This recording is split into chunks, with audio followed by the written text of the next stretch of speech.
I want to talk about an issue that was brought up, that we brought up in our conversation with Chuck Bennett, and it's a really important issue to me. Then that is the communication between the city and the citizens. And of course, we used to have media, whose role it was to independently look and question and package that information to the citizenry. We talked years ago, Salem used to have 2 daily papers with 2 separate editorial departments. Fast forward to today with the internet and everything, we struggle to be able to get access to information. Citizens struggle to get access to information from the city, and the city struggles to put out that information, and there seems to be few and far between playing that role. That's a major problem with a disconnect between the citizenry and what's going on at City Hall. Again, it's priorities. They don't see the citizens as a priority.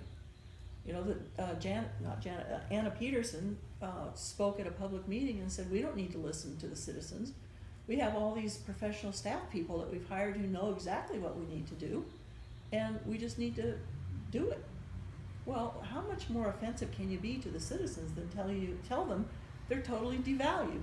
You're just here to pull the money out of your pockets and pay for this city to run. I think, one of the things I did this weekend is Kaiser has coffee with the mayor once a month on a Saturday morning at different coffee shops around Kaiser. So I went to see how that worked, how she did it, how it ran.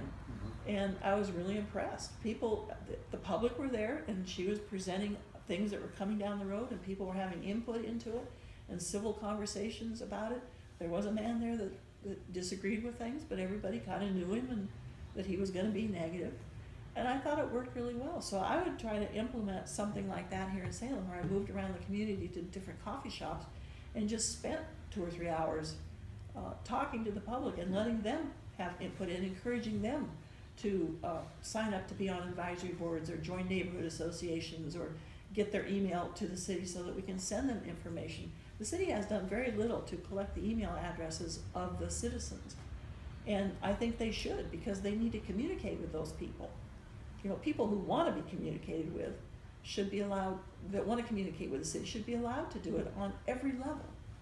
And I think we can put out notices for projects that are coming up, or if you're doing a coffee with the mayor, this is the subject we're going to focus on in this neighborhood, and let the neighborhood pick the issue, not me. So that we get all the ideas in that we can. I think more opportunities, because citizens have felt disenfranchised and punished by this council when they have differing opinions. I think we need to get out there where they are for a time and make them realize we want you, we value you, and we want you to come down to City Hall and be with us.